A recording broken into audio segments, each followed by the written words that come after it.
I've been camping since I was a kid. My dad took me out into the woods before I could even walk properly, and I learned everything from him: how to set up camp, how to track animals, how to tell the weather just by the smell in the air. It was second nature to me. I wasn't one of those weekend warriors who bought all their gear from some overpriced outdoor store and then freaked out when they heard a branch snap at night. I knew the wilderness and I respected it. But the thing about nature is, it doesn't care how much you know. It doesn't care if you're prepared or if you've done everything right. When things go wrong, they go wrong fast. This happened about 8 years ago. I was in my late 20s, still in good shape, still feeling like nothing could touch me. I had a week off work and decided to go on a solo camping trip. Nothing extreme, just a few nights out in the mountains, away from people, away from the noise of life. I packed my gear, double-checked everything, and drove about 4 hours to a spot I had been to once before. It wasn't a marked campground. It was deep in the woods, past where most hikers or weekend campers would go. That's what I liked about it. No people. I parked my truck on an old logging road, hiked about 5 miles in, and found a spot near a small creek. Perfect location. Water nearby, plenty of flat ground for my tent, and surrounded by thick forest. I set up camp just like I always did. Tent secured, firewood gathered, food hung up in a tree away from camp. Everything was normal. The first night was peaceful. I sat by the fire, cooked some food, listened to the sounds of the forest. I släppte fine. The second day, I decided to do some exploring. I had a GPS with me, but I didn't need it. I had my compass and I kept track of landmarks. I hiked up a ridge to get a better view of the area. That's when I saw something strange. Down in the valley, maybe a mile away from my camp, there was an old cabin. I hadn't seen it on any maps. It looked abandoned, roof partially caved in, walls leaning at odd angles. I figured it was an old hunting cabin or maybe something left over from when the area was logged decades ago. I made a mental note to check it out the next day. That night, things felt different. It wasn't anything obvious at first, just a feeling. The forest was quieter. I didn't hear as many night sounds. No owls, no rustling in the underbrush. It was just still. I told myself I was being paranoid. Sometimes the woods are quiet. It doesn't mean anything. But then, around midnight, I heard something. A snap. Not like a branch falling from a tree. More like a deliberate step. Slow. Heavy. I lay in my tent, listening. My hand was already on my knife. Silence. Then another step. Closer. I controlled my breathing, kept still. The fire had burned down, just glowing embers now, so my camp was mostly dark. I didn't want to grab my flashlight and make myself a target. Another step. Whatever it was moving toward my tent. I've camped enough to know the difference between an animal and a person. Animals move with purpose, sniff around, make noise. This was different. Then nothing. For the next hour, I lay there, every muscle tense, listening. I never heard it walk away. By morning, I had convinced myself it was just an animal, maybe a deer moving strangely. But I still checked around my camp. There were footprints, not boot prints, bare feet, human. The tracks came from the direction of the old cabin. I packed up and left. I hiked fast, barely stopping, retracing my path back to my truck. Every now and then, I checked behind me, but I never saw anything.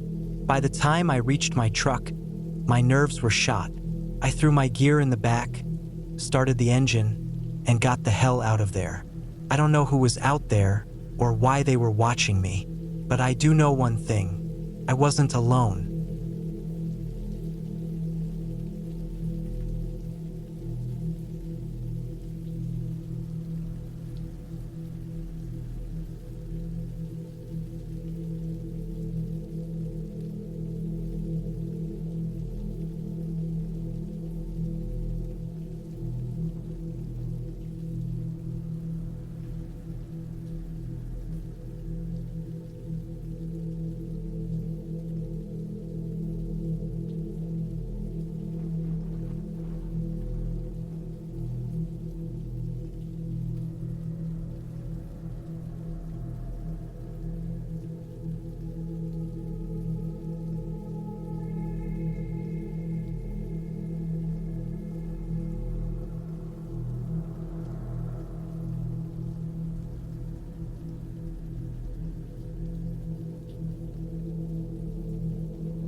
had been hiking alone for years, always careful, always prepared. I wasn't reckless. I didn't take unnecessary risks. But none of that mattered when I found myself stranded, miles from the nearest road with no clear way back. I had planned a 2-day trip through a national forest, a loop trail that climbed a ridge, offering a long stretch of exposed rock before descending back into dense pine forest. The route was well documented, moderate in difficulty, and heavily used in summer. But I had come in the early fall, just after the peak season, when the air was crisp and the crowds were gone. I parked at the trailhead before sunrise, checked my gear, and started up the path. The first few miles were easy, wide dirt trails, gradual incline, the sound of distant birds in the trees. I fell into my usual hiking rhythm, my boots pressing into damp soil, the weight of my pack settling comfortably on my shoulders. The trail climbed steadily, the trees thinning as I gained elevation. After about 4 hours, I reached the ridge, a long, narrow stretch of exposed rock, sloping gently upward. I took a break, sitting on a boulder, drinking from my water bottle. The wind was stronger up here, carrying the sharp scent of pine and cold stone. I looked ahead. The trail followed the ridge for another few miles before dropping into a valley, where I planned to camp for the night. I kept walking. The path was easy to follow at first, marked by small cairns, stacks of rocks left by other hikers. But as I moved further along the ridge, the markers became less frequent. I didn't think much of it at the time. The terrain was open with good visibility, and I could see where the trail should be leading. Then the wind shifted. A low, heavy gust swept across the ridge, colder than before. The sky had darkened, not storm clouds, but a dull, flat gray. I stopped, checking my map. The terrain didn't match what I expected. The ridge seemed narrower than it should have been, the drop-off steeper. I turned back the way I came, and nothing looked familiar. The cairns were gone. The boulders I had passed earlier weren't there. It was just open rock, sloping downward on both sides, with no clear path. My pulse picked up. I wasn't lost. Not yet. I had a compass. I had my map. I had daylight. I moved carefully, picking my way back toward where I thought I had come from. But the terrain kept shifting. Small ridges and dips that hadn't been there before. I checked my map again, trying to orient myself. If I kept heading west, I would eventually hit the tree line, and from there I could find the trail again. I walked for over an hour. The trees never came. The landscape stretched endlessly in front of me. Barren rock, empty ridges. My legs ached from the uneven ground. My throat was dry, despite my water. Then I saw something ahead. First, I thought it was another cairn, a small stack of stones, slightly off balance. But as I got closer, I realized it wasn't a cairn at all. It was a pile of bones, not animal bones. My stomach clenched. I knelt, staring at them. The bones were old, yellowed, weathered by wind and rain. Some had been cracked as if by pressure. They were arranged in a rough circle, like someone had placed them there deliberately. I stood up, my breath coming fast. I turned, and I saw more, scattered across the rock in irregular intervals, small piles of bones, some barely visible under thin layers of dirt. A femur, a shattered skull, a ribcage collapsed inward. I backed away, my pulse hammering. This wasn't normal. This wasn't just someone who had gotten lost. This was something else. I turned sharply and kept moving. The wind had died completely. The air felt thick, heavy. My own footsteps sounded wrong against the rock. Too loud, too sharp. I needed to get off this ridge. I kept my pace steady, forcing myself not to run. I moved downhill, hoping to find a slope that would lead me back to the trees. But the ground kept tilting in ways that didn't make sense. Angles that felt wrong, dips that should have been climbs. Then I saw the cave, a narrow opening, barely visible in the rock face, partially hidden by a ledge. I hesitated. Every part of me screamed not to go near it. But I needed shelter. I needed a place to stop, to think. I stepped inside. The air was colder, damp. The space wasn't deep, just a small hollow in the rock, barely tall enough for me to stand.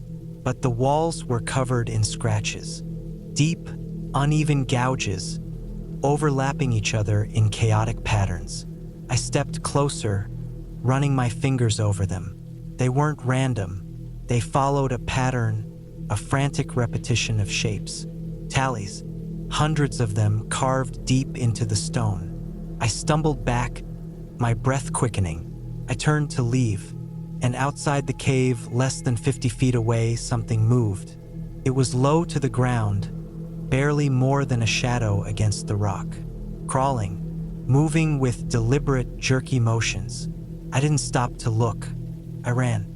I scrambled down the ridge, slipping on loose stone, my pack throwing me off balance. My knees hit the ground hard, pain jolting up my legs. I pushed forward, breath burning in my chest. The landscape blurred, rocks, dips, uneven ground. I didn't stop. I didn't look back. Then trees. The moment I saw them, I sprinted. I crashed through the underbrush, branches whipping against my arms. My boots slammed into soft dirt. I kept going, running until my lungs felt like they would split. Then I collapsed. I lay there, gasping, my body shaking. The forest was silent, normal. I pulled out my map, my compass. My hands were trembling so badly I could barely hold them. But I wasn't lost anymore. I could find my way back. I walked for hours, refusing to stop. By the time I reached my car, the sun was setting. I threw my pack inside, slammed the door, and started the engine. I didn't look back. I never reported what I found. I never told anyone about the bones, the scratches, the thing I saw, because I knew no one would believe me, and because I knew, somewhere out there, in the empty stretches of rock, in the places where the trail disappears, there are things you aren't supposed to find. And once you do, they don't let you go. It wasn't supposed to be anything special. A short hike in the woods just to clear my mind. I'd taken this route before, nothing more than a few hours walk through familiar trails. The kind of thing you do to unwind, not expecting anything to change. But tonight, things felt different. I'd left home around dusk, just as the sun was dipping below the horizon. The woods were still lit by the last rays of light, casting long shadows across the path ahead. The air was cool, with the faint scent of pine and wet earth. I had my backpack with a bottle of water, some snacks, and a flashlight just in case. I wasn't worried. I'd done this before and knew these woods like the back of my hand. I hadn't planned on staying too long, but as I walked, the beauty of the forest drew me in. The way the trees lined the path, their branches reaching out like a canopy, made it feel like I was walking in a secret world. The chirping of birds had died down, but there were still the occasional rustles in the underbrush, a rabbit or a squirrel, maybe a fox. It was peaceful, almost soothing. The sun set faster than I expected, and soon, the woods were plunged into a thick, inky darkness. I clicked on my flashlight, the beam of light cutting through the shadows, but even with the flashlight, the woods felt oppressive. The trees seemed taller now, and the sounds of the forest seemed to fade away. All I could hear was the crunch of my boots against the dirt and leaves, and my own breathing, steady but a little quicker than usual. I'd planned to reach the creek by nightfall. The sound of water would make for a perfect spot to sit and take a break. But by the time I arrived at the usual clearing near the stream, something felt off. The place seemed quieter than usual, as if the forest itself was holding its breath. I took a step into the clearing, my flashlight casting long, strange shadows over the ground. I stopped and looked around. There was no wind, no sound, just the stillness. For a moment, I wondered if I'd missed something. The creek usually had a certain noise, the trickling of water over rocks, but it was eerily quiet. I glanced at the stream, and sure enough, there was no water. The creek was dry. It wasn't just low, it was completely barren. I walked over to the bank and knelt down to inspect it. The ground was cracked, the dirt parched. No water had flowed through here in days, maybe weeks. I couldn't understand it. There was no logical reason for a creek to dry up like this in the middle of summer. I rubbed the back of my neck, uneasy. This place had always been here, and it had always had water. I stood up, the flashlight trembling slightly in my hand. A rustle came from the trees behind me, just on the edge of the clearing. It wasn't a small noise, like a squirrel. It was deliberate, heavy, as if something larger had moved through the brush. I turned, shining the light in the direction of the noise, but the beam only revealed a few tangled branches and some low bushes. Nothing out of the ordinary. I stood still for a moment, listening. The rustling had stopped. I should have turned back.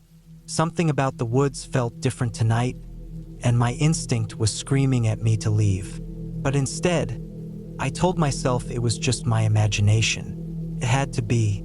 There was nothing out here. I couldn't be the only one in these woods. People hiked here all the time. I moved deeper into the forest, following the narrow trail that would eventually lead back to the parking lot.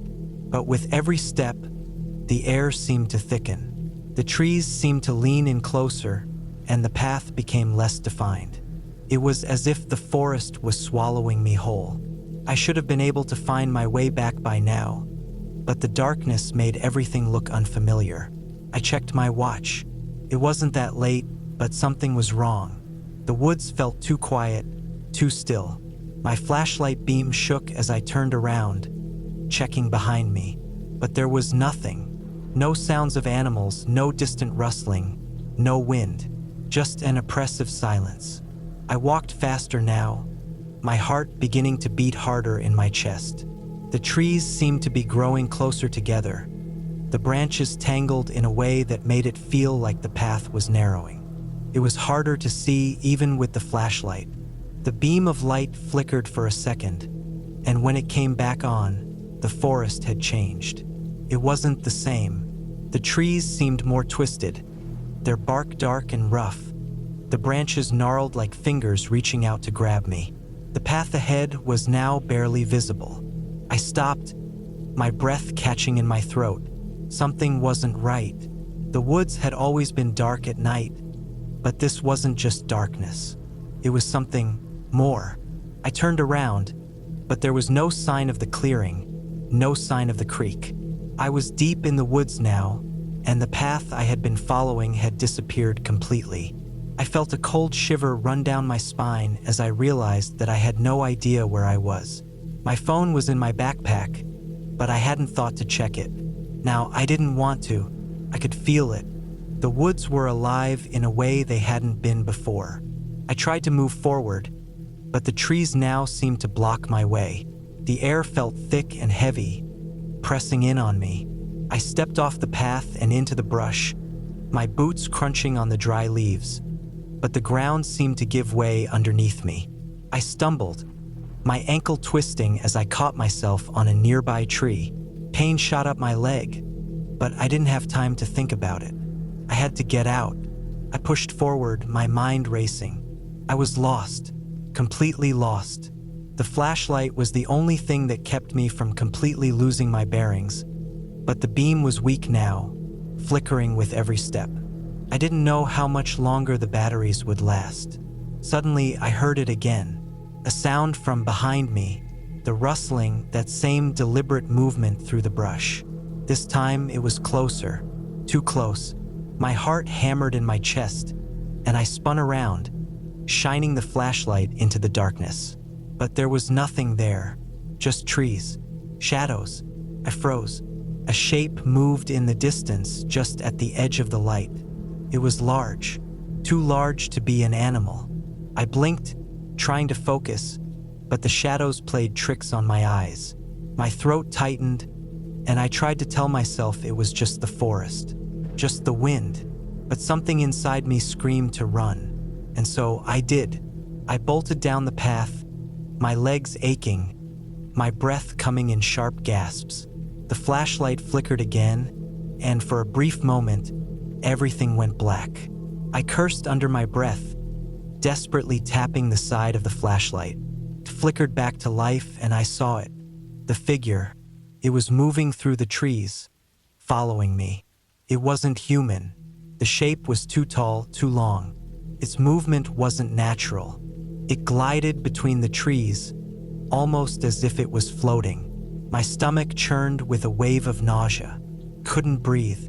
My legs wouldn't move fast enough, and I could hear it gaining on me.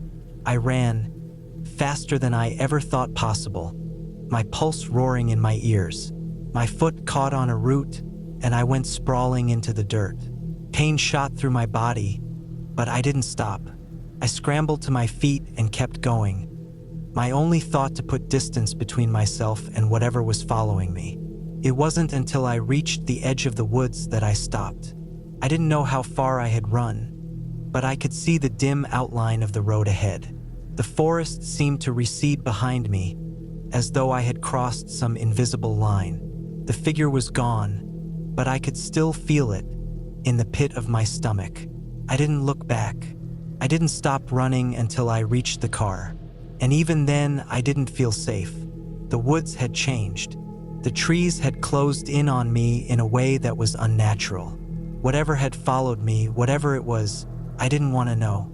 I drove home, hands shaking on the wheel, and didn't say a word to anyone about what had happened. I couldn't explain it.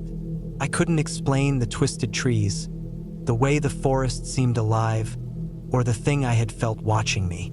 All I knew was that I would never go back into those woods. Not ever. I had done plenty of solo hikes before. People always warned me about the dangers of going alone. Injuries, whether animals, even other people, but I had never run into real trouble.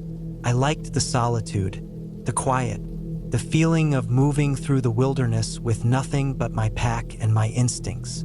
This trip was supposed to be like the others, a 4-day hike deep in a national forest, following an old, rarely used trail. The route wasn't well marked, but I had researched it thoroughly. I had my map, my compass, and my GPS. I packed enough food and gear to last me longer than I needed, just in case. I wasn't worried, not at first. The first day was perfect. The sun was out, the air was crisp, and the trees stretched endlessly around me, their leaves just beginning to turn yellow with the early signs of fall. I made good time, covering nearly 15 miles before deciding to stop for the night near a small creek. I set up my tent, boiled water for my meal, and sat back to enjoy the silence. I had seen no one all day. The only movement was the occasional rustle of a squirrel or a bird flitting between branches. As the sun set, the forest grew darker, colder. The noises of the day faded, replaced by the occasional snap of a twig or the distant hoot of an owl. I crawled into my tent and fell asleep easily.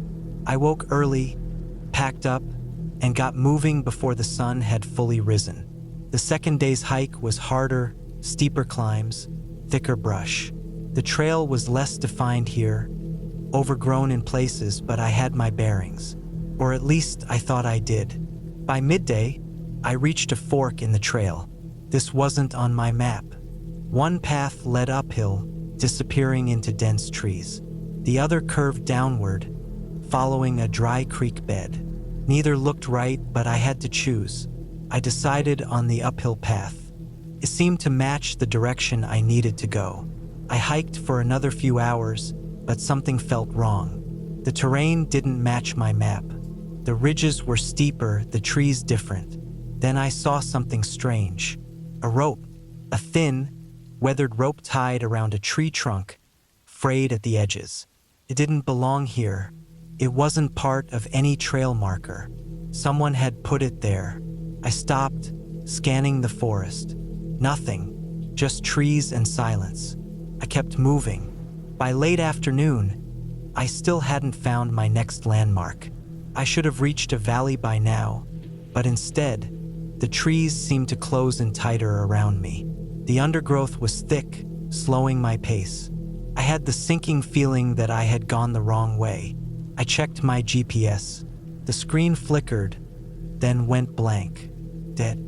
I cursed under my breath. It was fine. I still had my map and compass. I just needed to keep moving. By the time the sun started to dip, I knew I had to stop. I wasn't where I was supposed to be, but I couldn't risk hiking in the dark. I found a relatively flat area and set up camp. As I gathered wood for a fire, I noticed something. A boot print, not mine, fresh. I stared at it, my stomach twisting. I had seen no one out here. No signs of people, no old campsites, no litter. This was supposed to be a remote area. I listened. The woods were silent. Too silent. I forced myself to ignore the feeling creeping up my spine. I built a small fire, ate quickly, and crawled into my tent. I barely slept. Every little sound made my heart pound. A branch snapping, leaves rustling, the wind shifting through the trees. At some point in the night, I woke to the sound of footsteps. Slow, deliberate, not an animal. I held my breath, gripping my knife inside my sleeping bag. The footsteps stopped. Silence. I lay there waiting, listening. Then finally, after what felt like hours, they moved away.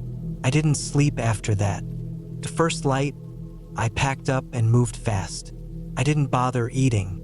I just needed to get back on track, find my way out. But the forest felt different. I checked my compass. The needle spun, refusing to settle. Panic started creeping in. I was turned around. Somehow, I had lost my sense of direction. Then I saw something worse. A piece of cloth, caught on a branch. It was dirty, torn, faded red. I didn't touch it. I just kept moving. By midday, I knew I was in trouble. The terrain was completely unfamiliar. I climbed a ridge, hoping to get a view of where I was, but all I saw were endless trees. No trails. No landmarks. Then I found the cabin. It was old, rotting, half hidden by the trees. It wasn't on my map. I should have kept walking, but I didn't. I stepped closer, peering inside. The air was thick, stale. The walls were covered in scratches. Tallies, hundreds of them. On the floor, bones. Some small, some larger. And on the far wall, words carved deep into the wood. A sound behind me. I turned fast. Nothing. But I knew. I wasn't alone. I ran. I didn't think. Didn't look back. Just ran. Branches tore at my skin. Rocks slipped beneath my boots. My breath came in ragged gasps, my heart hammering. I ran until my legs burned, until I couldn't breathe. Then I saw it. The road. My truck. I stumbled toward it, barely able to hold myself together. I didn't check behind me. I didn't stop. I threw myself into the driver's seat, locked the doors, and turned the key with shaking hands. The engine roared to life. I didn't look back as I sped down the dirt road, not stopping until I was miles away. I never reported it, never told anyone. I don't know why. Maybe I didn't want to explain. Maybe I didn't want to know what would happen if I went back. But one thing is certain, I'll never hike alone again, and I'll never go back. Hiking had always been something I did to clear my head. I wasn't reckless, but I enjoyed pushing myself, going deep into the wilderness, where I wouldn't see another person for miles. That was the appeal, the quiet, the solitude. This trip was supposed to be just another one of those. A 3-day solo hike through a remote canyon in the desert. No marked trails, no crowds, just me and the open landscape. I had planned every detail. I had studied the maps, packed extra water, brought my GPS and a paper map as backup. I wasn't expecting to get lost. I wasn't expecting to find something that shouldn't have been there. Day 1, I parked at the trailhead early in the morning, stepping out into the cool desert air. The sun had barely risen, casting long shadows across the rocky terrain. I strapped on my pack, adjusted my gear, and set out. The first few miles were easy, the ground mostly flat, dotted with low shrubs and dry riverbeds. The canyon walls rose in the distance, towering cliffs of red rock, cut deep by centuries of wind and water. That was my destination. By midday, I had descended into the canyon. The air was hotter down there, the walls rising high on either side, blocking most of the wind. It was quiet, the only sounds my own footsteps and the occasional bird echoing off the rock. I followed a dry streambed, navigating around boulders and patches of loose sand. The plan was to hike deep into the canyon, find a good place to camp, and then explore some of the side passages the next day. Everything was going as planned, until I found the footprints. They were faint, half covered by sand, but they were there, barefoot, and they weren't human. The shape was wrong, long, too narrow, the toes splayed in a strange way. I crouched down, running my fingers over the edges. Fresh. Within the last day or two, I glanced up, scanning the canyon around me. Nothing, just rock and silence. I kept moving. By late afternoon, I had found a decent spot to camp.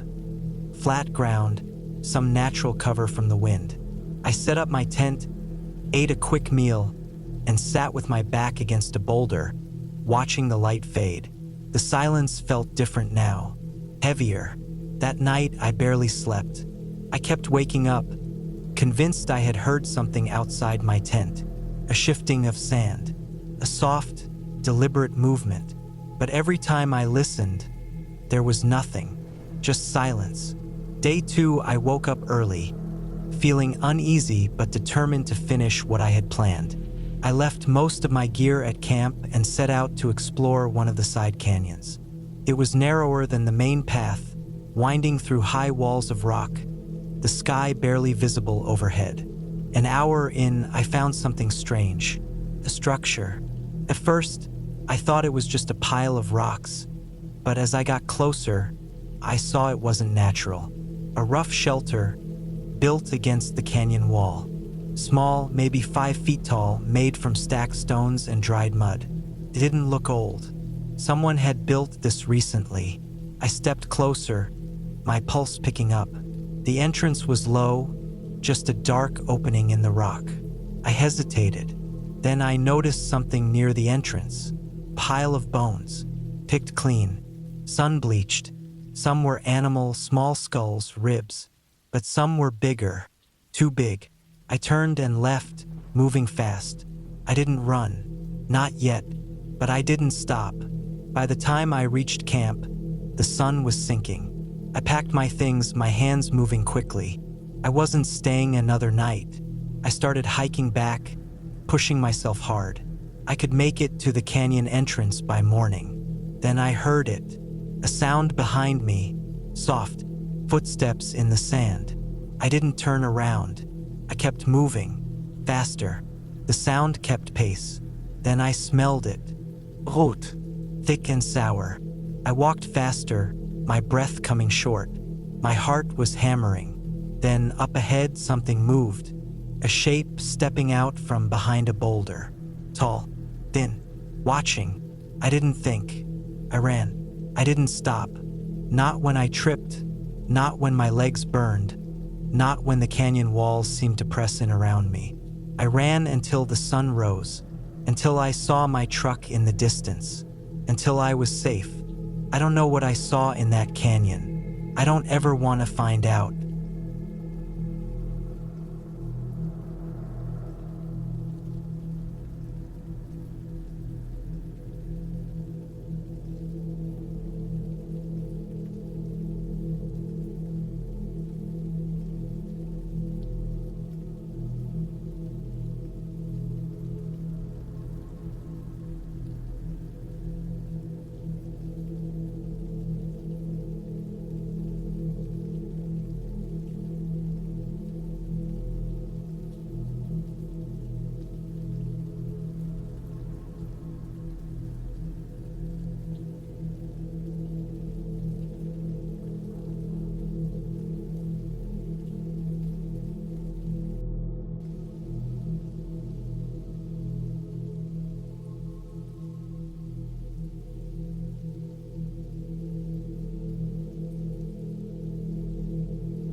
had been planning this hike for months.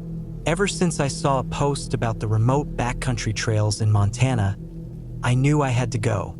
The pictures showed vast, untouched wilderness, dense forests, jagged peaks, and long, winding rivers cutting through the valleys. It looked perfect, the kind of place you could go for days without seeing another person. That was exactly what I wanted. No cell service, no noise, no people. Just me, my pack, and the trail. I picked a route that wasn't well-traveled. It was about 30 miles out and back, cutting through thick pine forests, over high ridges and past deep, isolated lakes. The elevation gain was brutal, but I was ready for it. I had all my gear, tent, sleeping bag, bear spray, enough food for 5 days. Everything was set. I drove out early, the sun barely up, the roads empty. By the time I reached the trailhead, there was only one other car in the lot, an old truck with faded paint and mud caked on the tires. I didn't think much of it. Probably another hiker already out on the trail. I checked my pack one last time, tightened the straps, and started walking. The first few miles were easy, just a slow climb through dense forest. The air was cool, the smell of pine thick. The trail was narrow, winding between massive trees, the ground soft with fallen needles. Birds called from the branches, and now and then, I'd hear the rustle of something moving in the undergrowth.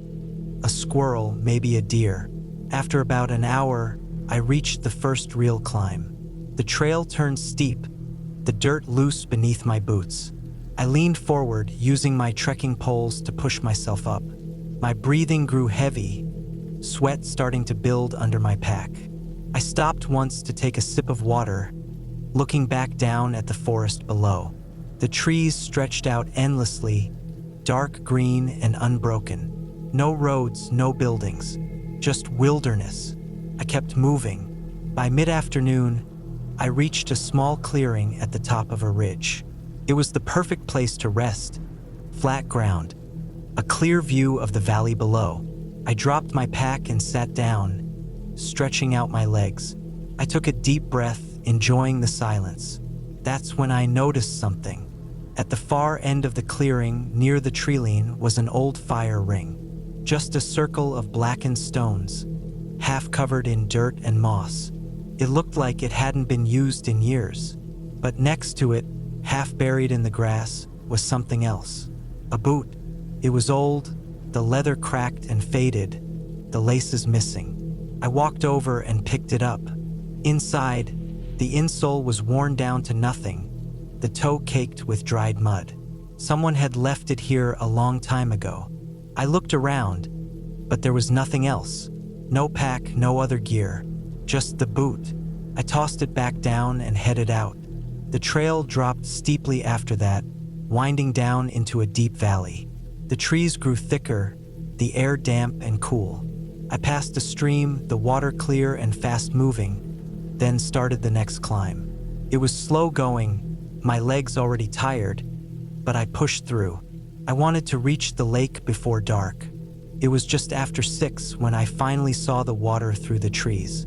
The lake was small, maybe 100 yards across, surrounded by thick forest. The surface was perfectly still, reflecting the sky. I found a flat patch of ground near the shore and set up my tent. After eating, I sat by the water, watching the last light fade behind the trees. The air was still, the forest silent. No wind, no birds, nothing. Just the occasional ripple on the water's surface. That's when I saw the footprints. They were faint, just a few depressions in the dirt near the water's edge. But they were fresh, too fresh. I stood up, my skin prickling. The prints were barefoot. Whoever left them hadn't been wearing shoes. And they weren't mine. I scanned the trees, but saw nothing. The forest was just a wall of darkness. I told myself it was nothing. Maybe an animal had come down for a drink. Maybe I was just seeing things. I went back to my tent, zipped myself in, and tried to sleep. I woke up sometime after midnight. First, I didn't know why. Then I heard it. A sound, faint but unmistakable. Breathing, slow, steady breathing, just outside my tent. I lay completely still, my heart pounding. The sound was close, too close. Then, after what felt like forever, it stopped. I stayed awake the rest of the night, listening. When morning finally came, I unzipped my tent and stepped outside. The forest was empty. No footprints. No sign that anyone had been there. But my bear spray was gone. I packed up fast. My whole body was on edge. Every rustle in the trees made me flinch. I needed to get out. I moved quickly, barely stopping for water. The whole way back, I felt it. That prickling sensation on my skin, like I was being watched. When I finally reached the trailhead, my car was the only one there. But the old truck was gone. And nailed to a tree near the lot was something I hadn't seen before. A boot, the same one I had found on the ridge.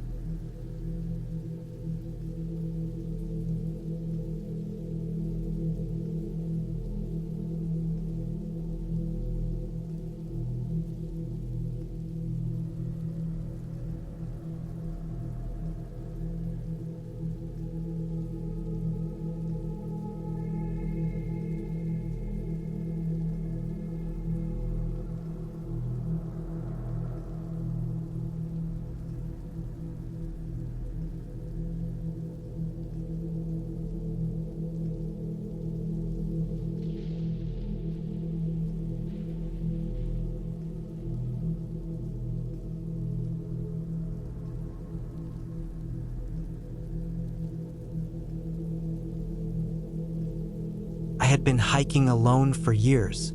It wasn't about proving anything or chasing some big life-changing moment. I just liked the quiet. The world had gotten too crowded, too loud, too connected. Out there, in the deep woods, it was just me and the trail. No emails, no news, no traffic. Just the sound of the wind through the trees and the crunch of my boots on dirt. This trip was supposed to be like any other. A solo trek through a section of the Idaho wilderness that barely saw any foot traffic. I had planned a 5-day loop, about 40 miles through thick forest, across 2 mountain ridges, and down into a remote valley where a long, winding river cut through the landscape like a scar. It wasn't a marked trail, just an old hunter's route I had found on some outdated maps. That was part of the draw. Fewer people meant fewer problems. I packed light but smart: tent, sleeping bag, extra layers, a stove, enough food to last the trip. I had my Garmin with me, fully charged, and an old-fashioned compass as backup. Bear spray, a knife, a first aid kit. Everything I needed, nothing I didn't. I started early, just as the sun was coming up. The first few miles were easy, a gentle incline through a dense pine forest. The trees were tall and packed close together, their trunks dark with age. The trail was barely a trail at all, just a faint path in the dirt, almost swallowed by time. The air was crisp, cool, and filled with the scent of damp earth. By noon, I was deep in the woods, far from anything. The trees stretched in every direction, unbroken except for the occasional clearing where sunlight managed to slip through. I hadn't seen a single sign of another person. No footprints, no fire rings, no empty beer cans left behind. It felt like no one had been out here in years. That's when I found the first thing that didn't make sense. About 10 feet off the trail, half hidden in the underbrush, was a jacket. An old, faded green jacket, torn and crusted with dirt. I walked over and nudged it with my boot. The fabric was stiff, the color almost blending in with the forest floor. I hesitated. Then I picked it up. It smelled like earth and mildew, like it had been sitting out here for a long time. But the thing was, it hadn't rotted away. It was weathered, sure, but still intact. The kind of thing that hadn't been here for years, maybe months, maybe weeks. I looked around, scanning the trees. Nothing, just silence and endless forest. I dropped the jacket and kept moving. The trail grew steeper as I climbed toward the first ridge. The higher I got, The thinner the trees became, opening up glimpses of the land below. A sea of dark green stretching out forever, untouched and wild. I reached the top by late afternoon. It was the perfect place to set up camp. A flat clearing with a view of the valley below. I pitched my tent, made dinner, and sat on a fallen log, watching the last light slip behind the mountains. That's when I saw the second thing. About 50 yards from my camp, at the edge of the clearing, something was stuck in the branches of a low tree. It was small, dark, swaying slightly in the breeze. I stood up and walked over. It was a shoe, a single old hiking boot, dangling from a broken branch. I stared at it. The leather was cracked, the laces missing. It had been there a long time. I turned back toward my camp, my stomach tight. This was supposed to be an abandoned trail. No one had been out here in years. Then why did it feel like someone had? I barely slept that night. Every sound in the dark made my skin crawl. The wind through the trees, the shifting of branches, the distant call of some animal. I kept my knife close, my bear spray within reach. Nothing happened. At dawn, I packed up and kept moving. The trail dropped steeply into the valley, the ground uneven and littered with loose rocks. I took my time watching my footing. One bad step and I'd be stranded miles from help. By midday, I reached the river. It was wide, fast-moving, the water dark and cold. I found a shallow section and waded across, the icy current numbing my legs. I kept going, pushing deeper into the valley. The trees were thicker here, the undergrowth dense. The silence felt different, heavier. Then I saw it. In the middle of the trail, half covered in dirt, was a backpack. I stopped. It was old. The fabric faded, the straps frayed. A long tear ran down one side, spilling out a mess of soggy clothes and rusted gear. I crouched down and poked through it. A stove broken, a canteen empty, a map, the edges curled with moisture. No wallet. No ID, no sign of who it had belonged to. I looked around. The trees loomed overhead, thick and unyielding. I checked the ground. No footprints. No sign of an animal dragging it. It was just there. I stood up, my heartbeat slow and heavy. Something was wrong. I kept walking. The valley stretched on for miles, endless trees swallowing the sky. The trail twisted and turned, disappearing into the undergrowth. Then, in the late afternoon, I found the third thing, the tarp. It was draped over something, just off the trail. My hands felt cold as I walked toward it. I hesitated. Then I grabbed a corner and pulled. Underneath was a pile of bones. Animal bones. At least that's what I told myself at first. But as I looked closer, my stomach dropped. Some of them were too big. The tarp slipped from my fingers. I turned and walked away. Fast. I didn't stop. Not when my legs burned. Not when my breath came in ragged gasps. I hiked through the night, my flashlight cutting through the dark. Every rustle in the trees made my skin crawl. I felt it. Something watching, something just beyond the edges of the light. By dawn, I was halfway up the ridge, my body screaming for rest. I didn't care. I needed to get out. The second I had service, I hit the SOS on my Garmin. They found me by midday. A ranger, young and confused, asked if I was hurt. I told him no. I didn't tell him about the jacket. I didn't tell him about the boot. I didn't tell him about the tarp. I just asked how far the nearest town was. He pointed down the road. I started walking. I haven't been back since. The disappearance of James Hunter, I don't know how to start this. I guess I'll just say what happened, exactly as I remember it. My name is Nathan Carter. I'm 31 years old, and I love hiking. I've been doing it since I was a teenager, weekend trips, backcountry trails, solo expeditions. I'm not an expert, but I know how to handle myself in the wilderness. That's why I can't explain what happened last fall. It started with a missing person. The trail that wasn't there, James Hunter, went missing in October. He was an experienced hiker just like me, liked the quiet, the solitude. He wasn't reckless, wasn't the type to take stupid risks. He told his family he was going on a 3-day hike in the national forest about 6 hours from my town. He never came back. They searched for weeks. They never found him. I don't know why I fixated on his case. Maybe because he reminded me of myself.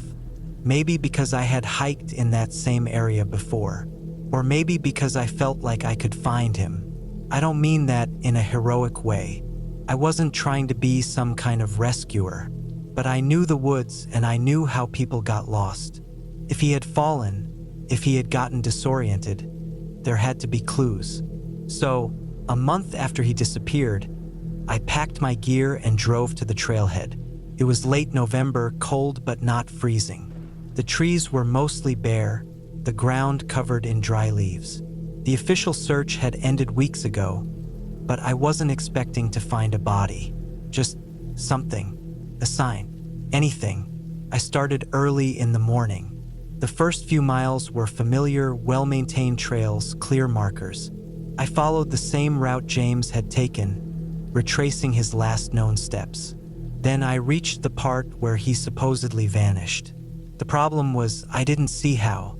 The trail was clear. No sudden drop-offs. No thick underbrush that could have hidden a fall. If he had gone missing here, it had to be because he left the trail.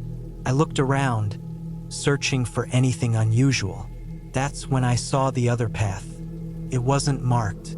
It was barely visible, just a faint indentation in the ground, leading off into the trees. Almost like an old trail, long abandoned. I checked my map. It wasn't on there. The first mistake, I don't know why I followed it. Maybe I thought James had done the same thing. Maybe I was just curious. Either way, I stepped off the main path and started walking. First, it was fine. The trail, though faint, was still there. It wound deeper into the woods, the trees growing closer together. The air felt heavier, like the forest was pressing in. Then I saw the boot. It was half buried in the dirt, covered in leaves. The leather was cracked, the laces frayed. It looked like it had been there a long time. I nudged it with my foot. It didn't move. It wasn't James's boot. I knew that right away. It was too old, too weathered. But it meant something. Someone else had been here before. I kept walking. The cabin, the trail got harder to follow. The trees grew thicker, the underbrush tangled. I checked my compass, trying to keep track of my direction. South, slightly southwest. Then I saw the cabin. It was small, made of dark wood, barely visible through the trees. No windows. Just a single door, slightly open. I stopped. There was no reason for a cabin to be here. The national forest wasn't private land. No hunting lodges, no ranger stations. And yet, here it was. I stepped closer, my boots crunching over leaves. The door creaked as the wind pushed it slightly open. Inside, it was dark. I took out my flashlight and shined it inside. Empty.